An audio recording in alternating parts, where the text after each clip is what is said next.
How does amylose leaching affect gelatinization results?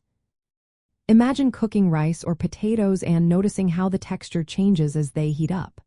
That transformation is thanks to a process called gelatinization, which involves starch molecules. Today, we're focusing on how a specific part of starch, called amylose, moves during this process and what that means for your food. When starch granules are heated in water, they start to absorb water and swell. Around 60 degrees Celsius and higher, amylose molecules begin to escape from the starch granules into the surrounding water. This movement is called amylose leaching. Once leached out, amylose doesn't just float around aimlessly. It interacts with itself and other starch molecules, forming a network outside the granules. This network is what gives cooked starches their firm, gel-like structure. Think of it like a web that holds everything together.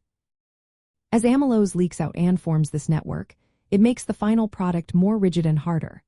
For example, in cooked rice, the leached amylose fills surface cracks and hollows, making the rice feel firmer and less sticky. On the other hand, starch molecules called amylopectin, which are branched, tend to absorb water and swell, creating a sticky, smooth texture. The balance between amylose and amylopectin determines whether your dish ends up firm or sticky. Controlling amylose leaching is a handy trick in the kitchen. If you want softer foods, you can discard the cooking water that contains the leached amylose. This reduces the firmness and stickiness. But if you want a firmer, more structured gel, keeping or adding back the amylose can help. Factors like temperature, how long you cook, the amount of water used, and the type of starch all influence how much amylose leaches out. In essence, amylose leaching during gelatinization creates a cross-linked network that boosts the hardness and structure of cooked starch foods.